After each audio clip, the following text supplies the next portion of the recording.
They didn't notice. The way your chest tightened when their words hit wrong. The way your eyes scanned their face after every sentence, not because you were insecure, but because you were trying to protect them from their own sharpness. They didn't see the way you held space for their moods, how you read between their silences like scripture, how you could tell something was wrong just by the way they breathed. They didn't see it, because they never had to. You were always the one who felt everything, so they never had to feel anything. They thought your quiet understanding was weakness. They thought your forgiveness was permission.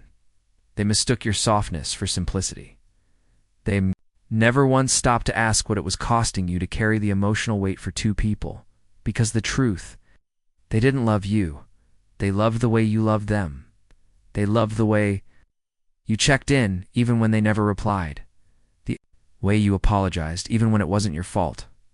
The way you stayed even when everything in you wanted to run. And they took all of it, took your attention, took your care, took your loyalty like it was oxygen, and never once asked how deeply you were suffocating. You were the feeler, the fixer, the forgiver. You didn't just hear them, you heard what they weren't. Saying, you didn't just see them, you saw who they were too afraid to become. You didn't just love them, you understood them in ways they hadn't even understood themselves. And what did you get in return? Dismissal, cold shoulders, manipulated, silence. Moments where your presence was convenient, and your pain invisible. They said you were too emotional, said you were too intense. They told you to stop overreacting when in truth, you were just reacting to all the things they refused to feel. You bled quietly, you stayed softly. You whispered your love in the language of actions, not drama. And they kept pushing because they thought you'd never break. But here's the twist. You didn't break. You woke up. In that moment, the moment you stopped explaining yourself, stopped shrinking, stopped handing your heart to someone who only knew how to hold it with gloves on. That was the moment everything changed, because now, your silence isn't weakness. It's clarity. Your distance isn't revenge. It's self-respect. And your absence, it's louder than your presence ever was. They'll regret it. Not now, not today, because people like them only realize what they had. When the room gets too quiet, when the attention dries up, when the love stops coming without being earned, one day they'll scroll past your name, feel the silence in their chest, and whisper, I had someone who would've stayed through anything, and I made them feel like nothing. And that day, they won't just miss you. They'll miss the version of themselves that only ever existed in your presence, because people forget. The one who felt everything is also the one who remembers everything. And one day, when the echo of your absence is louder than the sound of their excuses, they'll regret how they treated the person who felt everything. They tell the story one day. Well, they won't tell it right. They'll say, yeah, we used to talk. She was kind of emotional. It was always a little too sensitive. They cared too much. It got exhausting. They'll reduce it to bullet points, to casual memories, to something you've already long forgiven them for, but never really healed from, because they'll never admit what really happened. They'll never say, I was loved by someone who felt me so deeply I didn't know how to hold it, so I dropped them.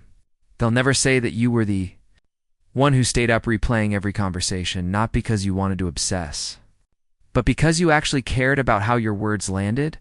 They'll never say that you noticed when their tone shifted mid-sentence, that you paused when they said, I'm fine, because you knew they weren't, that you didn't need them to explain, because you felt it in your body before they ever said a word. But they'll call that overreacting. They'll say you were dramatic, that you needed too much, that you made everything about feelings, because that's what people say.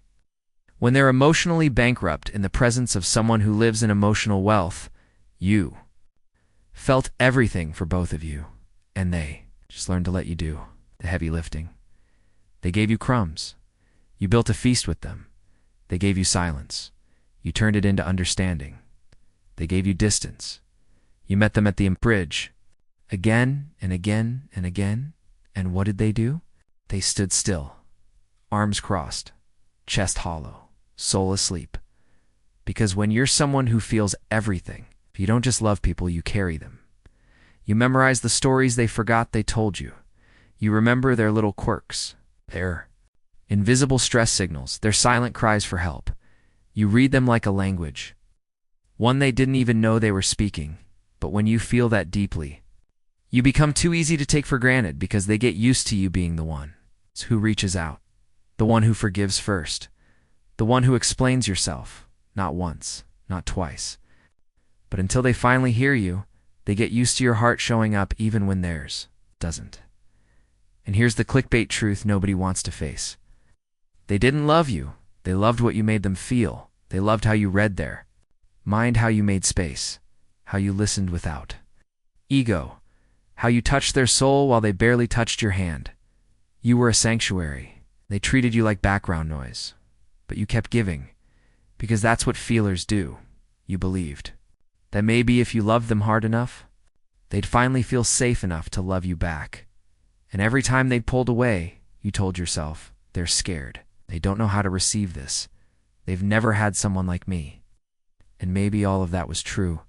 But here's what was also true, and what you ignored every time. They saw your softness and assumed you'd never leave. They mistook your emotional loyalty for weakness. They believed that just because you stayed, you always would. They never imagined the day would come when you'd stop explaining why something hurt, when you'd stop translating their coldness into excuses, when you'd stop folding yourself just to fit into their inability to stretch. They didn't think you'd change, but you did. And it didn't look like screaming. It didn't look like revenge. It looked like silence. Real silence. Not the kind that's begging for attention, the kind that's filled with peace. And here's the twist. The moment they felt that silence, they finally felt everything. The tension, the weight, the absence of your warmth, the vacuum left behind, and the one who always cared suddenly stopped. Because it's only when the feeler leaves that the one who never learned how to feel realizes what they lost. You were never too emotional. You were just someone who lived in a world that punishes presence and rewards performance. But now you're done performing. They wanted someone who didn't feel. They got their wish, because now they're alone in the cold. Wishing they could feel like you did, love like you did, hold someone like you, but they can't. Because people who don't feel deeply never attract those who do. And you're gone, still feeling, still alive, still soft, but only for those who've earned it. There's a moment, and it's quiet. There's no door slammed. There's no final scream. No scene. Just a shift. Something subtle at first, but irreversible. The feeler, the one who gave everything, who carried the emotional weight for two who stayed long after their needs were ignored, finally stops explaining. No announcement, no dramatic goodbye, just space. The kind of space that feels different, the kind that echoes. And you know what happens? That silence becomes louder than every word they ever said. See, people think the breaking point is explosive, but for those who feel deeply, it rarely is. They don't break like glass. They erode like cliffs, bit by bit, piece by piece, until one day there's nothing left to hold on to. They stop repeating themselves, stop reaching out first, stop asking, did I do something wrong? They just shift from, maybe I'm overthinking, to, no, I'm just finally listening to what my gut has been screaming for years. The person who once gave second chances like oxygen. They stop, not out of bitterness, not out of spite, but because they finally understand if I keep explaining the same hurt, I'm not healing, I'm enabling. They realize that love shouldn't be a courtroom, that connection shouldn't require a PowerPoint presentation, that if someone can't feel the impact of their actions, then maybe, just maybe, they never truly saw you in the first place. You see, when someone feels everything, they also feel when they're no longer safe. Safe to speak, safe to cry, safe to be wrong, safe to be fully seen. And once that safety dies, else is born: clarity. Not the romantic kind, the kind that stings, the kind that says, you were never asking too much, they were just giving too little. And when the feeler reaches that place, they don't fight for a seat at a table they built, They don't beg to be chosen by someone. They never stop choosing. They don't keep reminding someone of their worth. They become their own reminder. They put their energy where it's reciprocated, their attention where it's appreciated, their love in places that can actually hold it, because emotional depth isn't a game, it's a gift. And they're done handing it to people who treat it like a burden. Here's what no one tells you about the person who feels everything. They're not soft. They're not fragile. They're not naive. They're dangerous ones. They reclaim their power because they've studied. It's every silence. They've memorized every shift. They've given you 50 chances before you even notice the first one. So when they finally stop, they never come back the same. Their kindness doesn't disappear. It just gets redirected. Their love doesn't die. It just stops being poured into empty cups. Their forgiveness doesn't expire. It just no longer includes access. And the ones who used to take them for granted, they notice They notice the check-in texts stop. The good morning energy fades. The softness is gone from their tone. They're still polite, still calm, still present. But something's missing now. The emotional oxygen. Because when you've been breathing life into someone for years, and one day you decide to breathe for yourself, the air gets thin for them. That's when the regret creeps in. Not instantly, not loudly, but slowly, in moments, in songs, in dreams, in casual conversations. Where your name comes up and hits like a punch to the gut. They'll remember how you showed up, even when you were empty. They'll remember how you felt every shift in their soul, never used it against them. They'll remember how you asked them what was wrong, even when they didn't deserve your care. And most of all, they'll remember how safe it felt to be around someone who felt everything and chose them anyway, until they didn't. Because here's the twist. The feeler eventually becomes the boundary setter. The soft one becomes the silent one. The chaser becomes the ghost. The giver becomes the mirror. And when they finally reflect back the same energy they received, it's devastating. That's the moment they look around and realize they weren't annoyed by your emotions. They were afraid of what your presence revealed, that they were emotionally unavailable, emotionally immature, emotionally lazy. You forced them to see their own numbness, and they resented you for it. But now that you're gone, they crave it, because nothing else feels as rich. No one else listens like you did. No one else notices the way your eyes did. No one else feels them the way you did. Without them even having to speak, you weren't intense. You were accurate. You weren't too much. They were too little. And now they finally know what it means to miss something they never even deserved. But it's too late, because the day the feeler stops explaining, the story ends, not in rage, not in tears, but in evolution. There's a silence that doesn't feel like absence. It feels like judgment. A silence so loud, it rings. You'll hear it when you reach for your phone and realize their name isn't there anymore. When you post something and they don't react. When you say something slightly off, no one gives you the benefit of the doubt they always did. You'll feel it in places you didn't expect to, in the hallway where you used to catch their glance, in the kitchen where their presence lingered like a quiet safety, in the pit of your chest when you laugh. And no one laughs back the way they used to, because you didn't just lose a person, you lost an emotional language.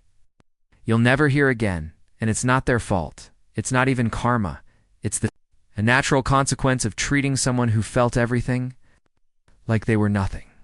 And now you're left with the noise in your own head, and no one who's willing to read between your words. Because they were the kind of person who remembered your tone more than your text. They could tell when your "I'm fine" meant "I'm falling apart." They didn't just want your story. They studied your pauses. And you got used to that. Used to them decoding your distance. Used to them soothing you without being asked. Used to the fact that you could disappear emotionally, and they'd still hold the space quietly, patiently, endlessly. Until one day, they didn't. And here's what stings most. They didn't leave in anger. They didn't explode. They didn't expose. They didn't burn your name in public or send one last emotional paragraph begging to be seen. They just became unavailable. Not physically, not even socially, emotionally. They stopped checking in, stopped fixing your silences, stopped rescuing the connection every time you neglected it. They stopped playing therapist, mother, lover, and best friend all in one. They stopped bleeding emotionally for people who couldn't hold a paper cut. And at first, you told yourself you didn't care. She's acting different. He's in his feelings again. You're probably just being dramatic. You let pride write your response. You told yourself they'd come back. They always did. You counted on the fact that they felt too much to ever really let go. But they did. And now, you're the one feeling everything. Now you're the one staring at the ceiling at 2 a.m., remembering the way they used to whisper your name like it mattered. You're the one scrolling through old texts, hearing the weight in their words you never acknowledged. You're the one reading good morning messages from people who don't even know what your eyes look like when you're hurting and missing the one person who always did. Because the truth is, you didn't just lose a person. You lost someone who understood your soul. And in this world, that kind of loss is permanent. You can find prettier, funnier, more chill. But you'll never find someone who studied your silence like scripture, who tracked your storms like weather, who carried your weight. Without asking you to shrink, they were rare. But you were busy looking for easy. So, you chose comfortable over connection, casual over committed, surface over substance. And now you've got ease but no peace. Now you've got company but no comfort. Now you've got options, but no one who feels like home. Because here's what people don't realize. Until it's too late, when you lose the one who felt everything, you don't just lose love. You lose access to your own depth. You start realizing that every smile you wear now is borrowed, that your own reflection feels less alive, that nothing hits quite the same because the person who used to make you feel like more is gone, and they're still the same. Still sensitive, still soft, still deep, but not for you anymore. Their love didn't die. It just got reassigned to someone who answers the phone without them having to ask twice, to someone who doesn't mock their intuition, to someone who doesn't call their emotional insight overthinking, to someone who recognizes their softness and protects it, not punishes it. Because people who feel everything eventually stop waiting to be chosen. They choose themselves. And that kind of decision is permanent. You don't get them back once they've remembered who they are. You don't get to circle back once they've healed. You don't get to be friends with the version of them that finally learned to set boundaries. That's not pettiness. That's protection. Because once they see that you could ignore their allure, pain and sleep peacefully, once they realize that their tears were background noise to your comfort, they stopped giving you access to their inner world. Not out of hatred, but out of healing. Because they finally understand. Being sensitive wasn't the problem. Being surrounded by people who couldn't feel was. And now, they walk with a quieter power. They speak less, but when they do, it lands like thunder. They give less, but with precision.